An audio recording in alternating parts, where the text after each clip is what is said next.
Hi guys, and welcome to Crazy About Kickoff channel. I'm John, and today with me I have Ben. How are we, Ben? What's happening, mate? I'm good. How are you? Yeah, not too bad. So today we're just going to do a little preview of the midweek Premier League games that are happening tonight. We've got 4 games on. Got Wolves versus Watford, Leeds United versus Villa, Norwich versus Chelsea, and Southampton Newcastle. So a lot of the teams involved in the relegation battle will be performing today. So it could have a big impact on the teams that are going down or who stays up, really. So we'll start with Wolves versus Watford. Now these are two teams that are probably both in some poor spells of form. Wolves were in the European hunt and for a while looked in the Champions League hunt, but they've lost the last 3, and those 2 defeats in Arsenal in their sort of last 5 games has really knocked them out of that sort of top 4, top 5 contention. But look, Bruno Lage is still doing an amazing job, and the Wolves team is still looking on track for some sort of European football. So what about this game for Wolves is important, do you think, Ben? I think it's just important to get them back into some sort of what you called form. I think, at the beginning of the season, with the obviously transition away from Nuno Espirito Santo as the manager, and we come into Bruno Lage's sort of tenure, I think a lot of people were very sceptical, obviously, because I don't think a lot of people are too knowledgeable these days about Portuguese football, because it seems to be, mainly dominated by Porto, Sporting and Benfica. But when you get someone like Bruno Lage, I think it goes under the radar actually how good a coach he is. So he's come in, he's replaced Rui Patricio with Jose Sarr, and he's been their stand-up performer all year as a keeper. Makes it into a lot of pundits' sort of picks for the year. So I think it's been a positive season for Wolves. I know it was just as you said then, like they were in contention for top 4 at one point, but it sort of fell out a little bit. But they're still what you'd sort of class as, teams that will compete for Europa League. In my eyes anyway. I know a couple of other people's eyes too. So I'm looking forward to this game. I think there's been a lot of topsy-turvy results for these two sides, and I'll be keen to see if Watford can use this game to mount a bit more pressure on Everton going forward. Yeah, I mean, Bruno Lage has done a tremendous job. I think a lot of people were probably worried about Wolves when Nuno Espirito Santo left, but Bruno Lage has come in and done really well. There has been a few cracks maybe appearing in the Wolves camp. Obviously, there was the comments made by him about his injury, which he picked up against Palace, saying that it was because he wasn't working hard enough and training hard enough, and that's why the injury happened, which is a bit of a weird one because you don't normally see managers having digs at players who've just had to come off because of an injury. It seems a bit of a kicking them while they're down type statement, but it also means that for the game against Watford, they've got no Semedo and now no whoever, so they don't have any out-and-out right-back options, so it may be a case of moving either Johnny or Ait-Nouri over to that side, which could be an area that Watford could exploit. But Watford under Hodgson, I think he's getting to the point, I think we say it about teams most weeks, but it is a now or never point for a team like Watford. They are in some bad form. Since Hodgson's come in, they've only scored 4 goals and they've conceded 11. And considering he was meant to come in to provide some sort of defensive stability, it doesn't really seem that that's what's happening. Granted, in the first couple of games, I think you could see that, but I think that was just because they started dropping 10 yards further down the pitch and played a bit more narrow that was the case. But look, they put in some pretty good performances in the last 2 games. They drew against United, which I think was a pretty good point regardless of what state United are in at the moment. And the game against Arsenal, they did have the chances to get something out of that game, and it was just probably 3 of the best goals scored in a game by Arsenal in a long time that sort of made the difference with some of those really, really good finishes from their youngsters. But I think one of the biggest problems Watford have now is their talisman for most of the season, Emmanuel Dennis, just isn't hitting the form that he has been in the early part of the season, and there's a lot of other problems in this Watford team as well, don't you think, Ben? Yeah, I think the defence lacks a certain amount of quality, and that, obviously coming from a Liverpool fan, I know it was, nearly over 10 years ago, but that's just what comes part and parcel with the Roy Hodgson side. Very leaky at the back. I think there's so much pressure on them now that Everton are that bad that they almost are still hopeful of staying up. I think, you know, the media attention that Everton are getting compared to your likes of Watford, Burnley, it sort of creates a nice sort of environment for the players, I imagine, when they're in the training ground. You know, they're not sat there having breakfast or whatever, lunch, and they're not turning Sky Sports on the tellies and seeing that they're under the firing line. It's Everton, so it takes a bit off them from a, you know, day-to-day basis in the build-up to games. But, you know, with Sarr out and King and Okong's a doubt, you know, I don't know, I really looked at Ismaila Sarr as one of their key players, and to a certain extent Josh King as well. As you said, obviously Dennis is their main man, but Josh King has came in and added some sort of goal somewhere. Let's not forget that hat-trick he scored against Everton. So I'm eager to see what this game's going to pan out like. Myself, I would prefer it if you come out and see a Watford strong performance. That's not the Liverpool fan in me wanting Everton to suffer even more, but I just think they've got a lot to offer. I really like the players that they've got, and as you say, you know, the game against Arsenal the other day, even though they fell short, it was an entertaining game to watch. Yeah, 100% I agree. I think just from a neutral point of view, I think any of these sort of bottom 4 or 5 teams putting in an unexpected performance and picking some unexpected points up probably does just add to the drama and the entertainment that is happening at the bottom of the table. And yeah, I think you're right. I think Dennis needs to get back to the sort of form he was in at the start of the season, where he had this fearless, like, he was just taking people on, he was being really direct. And you'd think with Sarr coming back into the team, he came back into the team for a few games, you'd think between the two of them, that's two really dangerous players that can attack and get defences, but it hasn't really panned out. And now Sarr's picked up another injury, and King as well. You kind of think as a front three that's good enough to compete at a pretty decent level in the Premier League, but I think they just needed more minutes together, which they haven't managed to get. But we'll move on to the Leeds Villa game, because this is a clash of probably two institutions of British football, really, two really big clubs historically, and both with varying seasons as well. At the start of the season, Leeds didn't look fairly alright. Villa looked like they were in a bit of trouble. Now Gerrard came in, they both swapped their managers, and now Villa are cruising away from any sort of danger and having a pretty good first spell under Gerrard this season. And Leeds have decided to make the decision to sack Bielsa now. I know you're not a fan of this decision really, to bring in Jesse March, are you, Ben? No, not at all. I think it was a big disrespect to Marcelo Bielsa and the job that he's done over a long period of time at Leeds. You know, looking at the man that's brought them back into the Premier League for the first time in over 10 years. And I think he deserved to get more of a crack at it. And if he does take you down, at least it's the man who got you to the dance, who's going back down with you and wanting to get you back up. I believe that they shouldn't have went about it the way they did, because if you look at Jesse Marsh coming in, it's a manager that's got little to no experience of the Premier League. You know, he's managed there. Is it Salzburg? But I don't think he's managed Leipzig. He had a fairly unimpressive spell at the start of this season. You know what I mean? So it's all well and good being in the Red Bull setup, but once you come away from that, you don't want to come away from it and come to a team that's in relegation battles. You want to start with somewhere where you're going to have, you know, a full season, a full pre-season, and you're going to have time to get to know your players instead of getting thrown in at the deep end and finding yourself 3-0 down to Tottenham. You know, it's a very stupid decision for me. But if I was them, I would have went with your old faithful, your Allardyce, someone of that ilk, because they are known for keeping teams up, and that's just fact of football. You know what I mean? We all know this.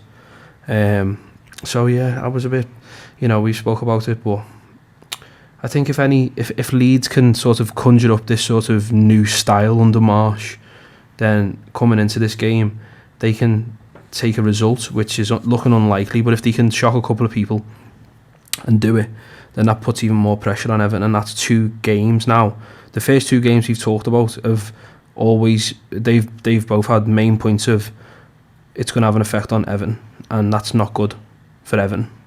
No, not at all, because they are, like we said, the team that is in the firing line when you're looking at all the mainstream media, the team that where all the pressure is on them and on Fran Lampard to sort of just steer them clear of this. But Yeah, the Bielsa one is a tricky one because there's been reports that Jesse Marsch was sort of their replacement for him anyway. There was talks that Bielsa and Leeds were going to part ways fairly on good terms at the end of the season, regardless of what happened, and they just sort of jumped the gun a bit in the hopes of then Jesse Marsch starting his Leeds career in the Premier League rather than the Championship, but it may work out, it may not. Jesse Marsch is he apparently his sort of targets and his sort of player identifying, like the key traits they have, are quite similar to Bielsa's, and the styles require similar sort of players. So Bielsa obviously plays a lot more of the front-footed pressing man-to-man sort of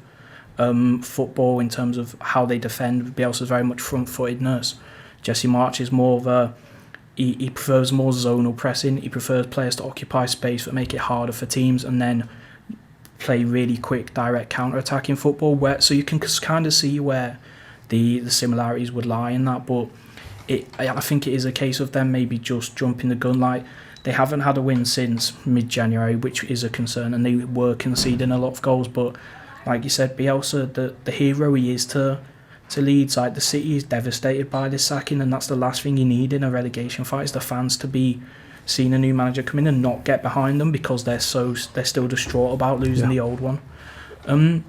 But Villa as well, look, Villa started very well under Gerrard. They hit a bit of a rocky patch, it seemed, but the magic of a certain Mr. Felipe Coutinho has seemingly got them over that, and the performance that he had in their last game was unbelievable. He's just an unbelievable player. You know, there was a lot of bitter. I don't want to say bitter about the fans, but ill feeling, a sour taste left in our mouths when Coutinho left because of the manner he did leave us in. You know, faking injuries and all whatnot to get his dream move, and it didn't work out. In the end, you know, the grass was greener on the other side, and look who's laughing now, sort of thing. So for the Liverpool fan, it's nice to see him humbled by the experience that he's had more than anything, because we don't wish it on him. We just wanted him to go about things the right way, and he didn't. So and he's got his comeuppance for it, and that's resulted in him having to take a step back down in his career and try and, you know, come to the dance again with his style that we all know was one of the best styles that the Premier League's seen in a long time. I think Villa have been sensational, and I'm excited to see what Gerrard can do with Villa big time, because he plays in a certain way which, you know, as a Liverpool fan, it's quite similar to our style, but he's developed this like attacking fullbacks type of vibe. You know, his centre halves are big, strong but fast. His three in the midfield are dogs. They'll run the legs off you. But I think he needs a couple more key signings in key areas. I think he needs an out-and-out front man. I think Watkins pops up more than Ings, and that's not what maybe the general public would like sort of see. If you put Ings and Watkins, you'd probably take Ings 9 times out of 10, because Watkins is less experienced. Ings has played for different clubs such as Liverpool. But I think for Villa, it's just about getting that form going, and if they can finish the season well, this will be a common trend as well. If teams finish the season well, it can carry on and it can do wonders for you in the transfer market, the pre-season, and then going into next season also, because next season is going to be a pivotal one for teams like Aston Villa and teams like Wolves, who are going to lose quite a few players when the World Cup happens in the winter, because there's going to be a break, I'm guessing. I think that's been announced, hasn't it? Yeah, I think it's from sort of November. I think it's the end of November to sort of the end of December time. Yeah, I think so something around that. You're going to have the World Cup, and you're going to have players, you know, leaving clubs to go, but you'll also have a lot of players who are staying at clubs because they haven't been chosen, and that gives them time for managers to work on certain aspects with different players. And if you've got good squad depth, then teams like Aston Villa, teams like Watford, Norwich, you know, West Ham, Wolves, Southampton, they can learn to sort of adapt, like the top 6-5 have, to playing more games and having a deeper squad. You know what I mean? Trusting in the youth a little bit more, because let's face it, they're going to have to next season.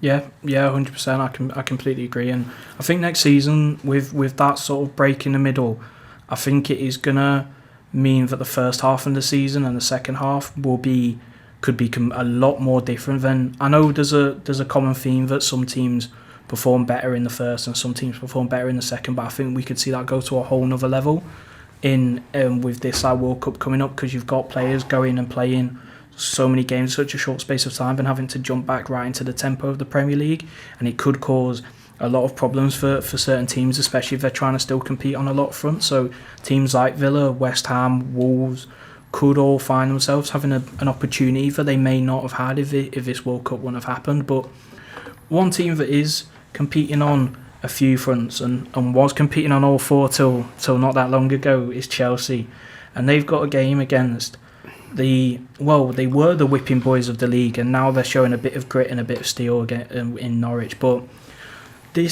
Chelsea have had quite an important month, and this is quite an important sort of 10 days within the club this season, because we've got 2 games in the league, one away to Norwich and one at home at Newcastle, and regardless of the form of Newcastle in, which we'll go into, both extremely winnable and should be won by Chelsea.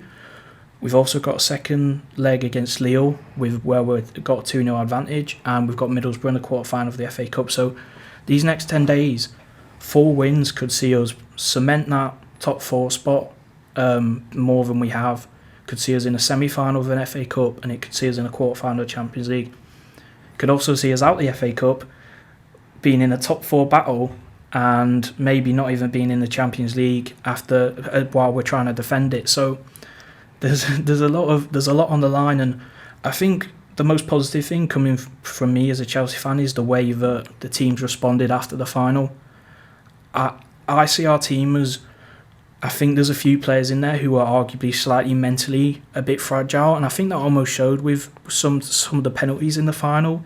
The confidence of the Liverpool players and the mentality was a lot more there, I think, than the Chelsea players. But we've bounced back well. We had a very tough game away at Luton in the previous round of the Cup, which we made a lot of rotation for, probably too much.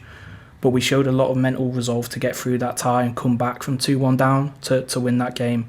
And then we put in a very strong performance away at Burnley, which is a tough place to go regardless of where they are in the league. But I think one of the most important factors in this is the return of Reece James, because you've seen against Burnley the goal he scored and the assist he got. Without him, that right-hand side just is nowhere near as dangerous for us. And I think him and the form that Havertz has started to find in sort of 2022 could be really important for us. Yeah, you're 100% right. I agree with you. Reece James is pivotal to that side, as is Havertz. I think Havertz is now becoming the player you brought him in to be. I think when you signed him, he was ready, but he wasn't fitting into what was sort of expected of him just yet. And I think a lot of people knew that it would have took a little bit more time than what it did, which it has ended up happening like that. You fight, as you say, you're fighting on all 3 fronts now, not 4. But it's been a tough week for Chelsea, both on and off the pitch. The talk of the sale of Chelsea, I know in the previous video you and Dec discussed this a little bit more in depth, so if everyone wants to go over there and give that a little watch, John and Dec dissected it perfectly, and you gave some good insights as a Chelsea fan.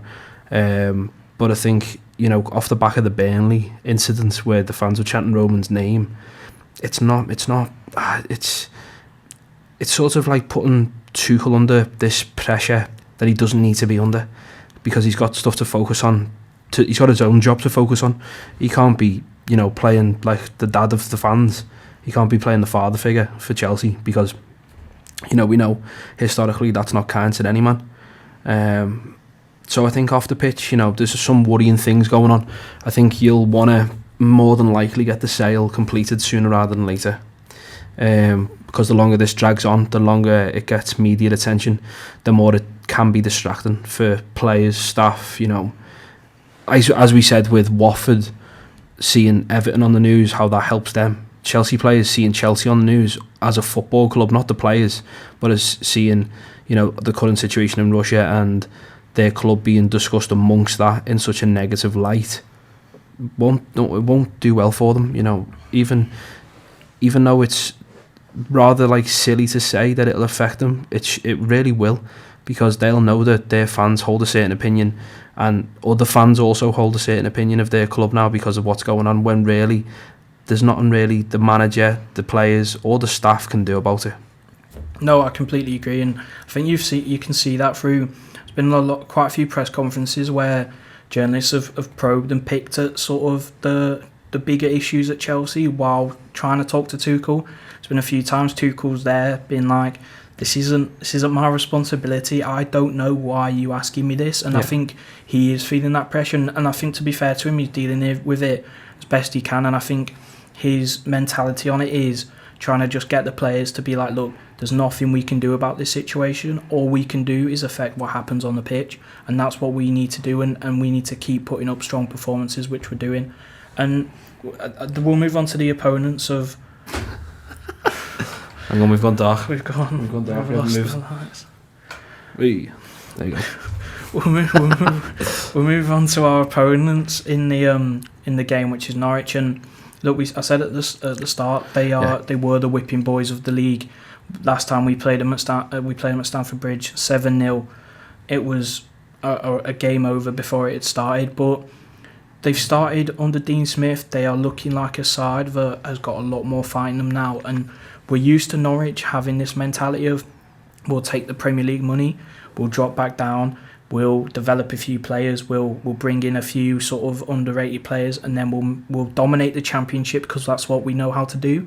Then we'll come back up and it's a rinse and repeat. But I feel with the Dean Smith one, it was maybe just an appointment that was maybe a bit too late to get him to actually give them a chance of staying up, and I think they will still go down, but you have to give credit to Dean Smith and the way he's improved this Norwich side. 100%. Again, I agree with you. I'm not sure they'll go down. I'm really not sure they'll go down. I think when you compare how we talk about Norwich under Dean Smith compared to how we talk about Roy Hodgson under in charge of Watford, I think it's polar opposite. Daniel Farke was a good manager when he came to the Premier League with Norwich the first time. Gets relegated, they stick by him. Like I said with the Leeds situation, that's what they should have done. But I think he sort of, as time went on, became a parody of his former self and the way his teams like to play. And they were right to get rid of him. And the Dean Smith one made sense for me. This is one that I can get behind. Good manager, good values, good style of play. He seems like a very nice man management based coach as well. Puts his arm around the players. You can see on the pitch he's not, even if the cameras are on him, he doesn't shy away from embracing players, which is what I like to see anyway. But for Norwich, I think they've just got this. They've got something about them. I like Josh Sargent. I like Milo Rashica. I just think there's something. I think there's going to be a little turning point. I really do. I think, we come back to... They're not even playing in this preview, but we come back to Everton. I just think everything is going against Everton at the minute, and we can't shy away from it. We can't not address it because the other teams are very capable of pulling it off, and the way the form's going, it's all going against Everton. We could... I know, obviously, as a Chelsea fan yourself, we could be...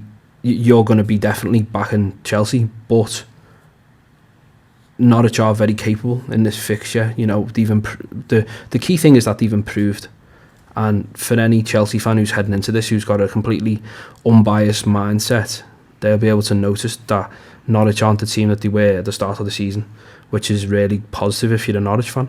And I think this game will be a very good game, and it'll be a very good test of where Norwich are under Dean Smith as well. I don't know what you think about that. Yeah, no, 100%. And I think the performances they put in against Liverpool, look, they lost both of the games, both in the league and in the cup, but going to Anfield, regardless of your quality of side, is hard.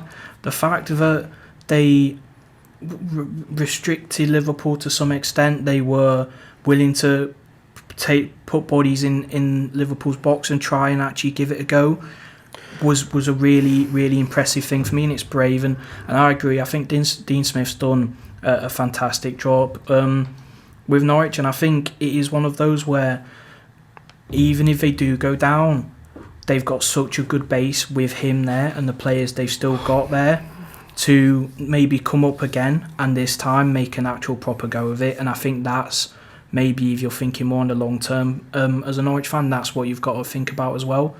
Like Norwich and as well, they've got pretty much a fully fit squad for this game. Only, of course, Gilmore can't play because of the loan rules. Norwich fans might see that as a blessing, the way that they feel about it. They wanted him to be terminated in January, which I feel is a bit harsh, and I feel like he did become a bit of a scapegoat. But apart from that, no other issues. Adam Ida and one of their younger centre-backs has been out long term, but that's always been an issue. Chelsea, we've talked about Reece James coming back. Alonso's come back now after testing positive for COVID, and Azpilicueta's come back after his knock in the League Cup final. So we've managed to finally have a bit of depth now in the wing-back positions, which we hadn't had for a while, which could be important for us as well. And I mean, Hudson-Odoi is probably the biggest miss now. Obviously, we know Chilwell's out and he's out for the rest of the season, but Hudson-Odoi has had a good impact this season. But yeah, I think you're right. I think looking from it from an unbiased point of view, I think these are one of the games where if the Chelsea players don't go into it with the right mindset, you know Norwich are going to go into it with the right mindset, and that's where problems start happening. We've seen Norwich do it to other teams. They beat City a couple of seasons ago at Carrow Road 3-2, and that was partly because they didn't have the right mindset, and I think Dean Smith will instill that in them. But we'll look at a team that has managed to change the right mindset under a new manager as well, and has managed to almost steer way clear of this relegation issue, and that's Newcastle. And they travel to a Southampton side who, these two teams have some of the best form in the league. It's up there in sort of the top six in terms of form, and it could potentially be a really exciting game, this one. Yeah, 100%. You know, we all knew when Newcastle obviously finally got took over by the Saudi consortium that it would be big for them. We didn't think it would be this big. I thought, like you say, with the Whipping Boys Norwich, I think a lot of people thought that Newcastle likewise were going to go down. I was quite resigned to it myself until they got bought out, and still I had my questions when they did get bought out. I thought, will it be too little too late? You know, we were already some sort of months into the season. Is the time to change this quick? And you know, they've proved that there is room for change, and rapid change at that too. You know, they brought in Trippier, and he's proved to be a great signing for them, great leader. We were discussing off air before, you know, about his podcast with True Geordie, and how much insight it gave more than anything to how players are, you know, respectful. And he's a real, like, I'm a big advocate for players being honest, and that's why I've said to you multiple times I love Declan Rice to bits. Player like that who's honest. But you know, Kieran Trippier, same. I really do come away from that with a lot of respect for him as a man and a footballer. I think he shed some light on some sensitive stuff and spoke about it in a mature way. And Newcastle are really, really thriving. You know, you look at a player like Joe Linton. Joe Linton couldn't hit a cow's arse with a banjo 6 months ago, and now he's rejuvenated himself. He's changed into this centre midfield. Like, it's almost like watching Rivaldo at times. Patrick Vieira. Yeah, it's Patrick Vieira-esque, you know what I mean? Like, but he looks a shadow of his former self, and a good shadow at that. You know, you usually say that in a bad way, but he's changed his career at Newcastle, and it's something that you would never have expected. But I think this big investment has boosted the fans. I think if they can keep this form going until the end of the season again, then they know as players that big investment's going to be coming on and off the pitch, and they're all fighting for their place next season realistically, because they know how it's going to be there, and come next season they will try and slim a couple of positions down. I think there's a couple of dead weights there that you could lift. But I think Joe Linton is a key example of someone who it wasn't going too well for, and now you don't imagine that Newcastle side without him. No, not at all. And I think, yeah, you spoke about the Trippier podcast, the way he explains the way how he is as a manager, you can understand how this transformation has come about under him. No pun intended. Yeah, and the way that he talks about the lift that new signings can give a club. And that has obviously been the case. But even players that were there before, you talked about Joe Linton. I think Ryan Fraser, before Howe came in, was statistically the worst player in the Premier League based on performance metrics.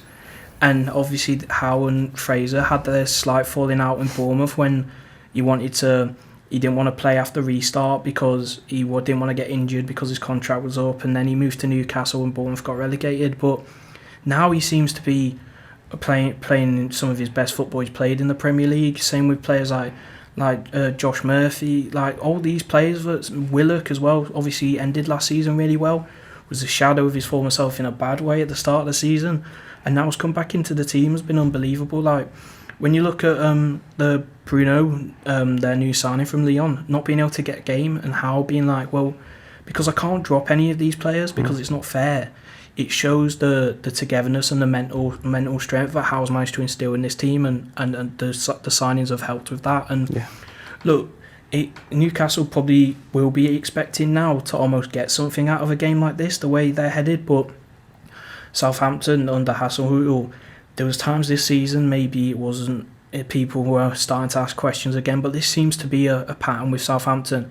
People have asked the questions, Hasenhüttl provides the answers, and now they're in some really good form. They're in the top half of the league, 13 points from the last 15, which is title winning form really, and big form.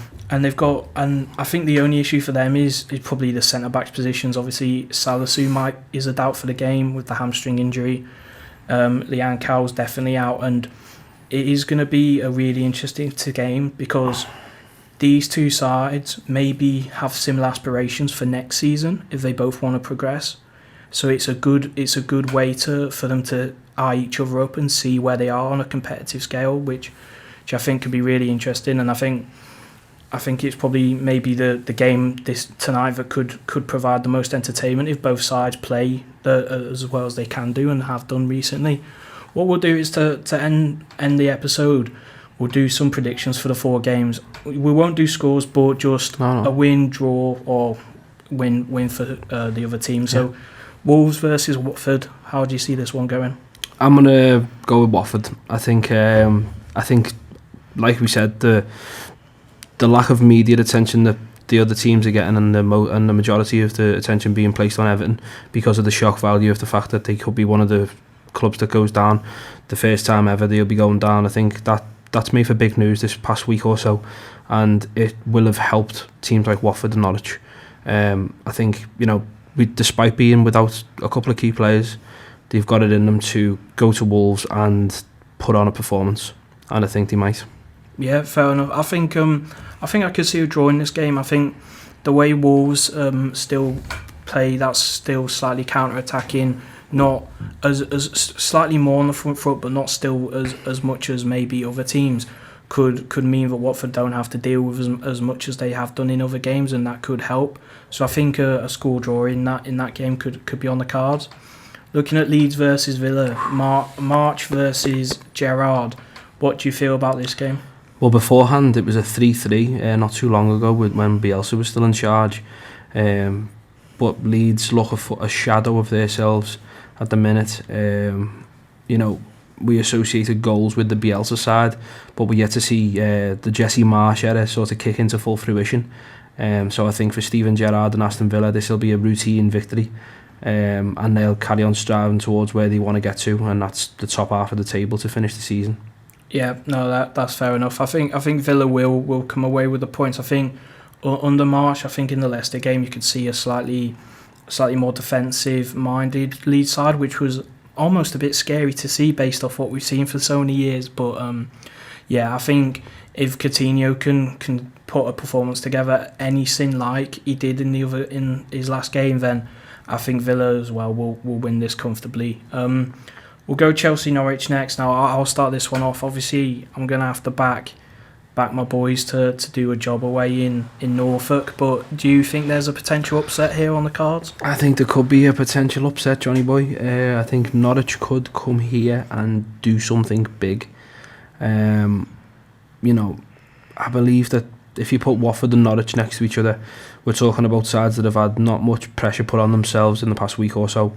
I believe Norwich are the better out of the two, and I really think that they could do something here big. I don't know what score, but that's why we said we're not doing scores, because I couldn't tell you what score it's going to be. I've just got a little feeling that something's coming. Yeah, I don't know whether it's just a pessimist in me, but that feeling is with me every time Chelsea play. finally, we'll go with Southampton Newcastle. Now, I'm a massive admirer of Southampton, and I'm gonna back them to put in a good performance. And I think it'll be enough to not lose the game. I don't know if they'll necessarily win, so I'm going to go for a draw in the Southampton-Newcastle game. You got splinters in your arse, sat on the fence. No, I think Newcastle are going to continue their form. I think, Newcastle are just kicking into like 5th, 6th gear.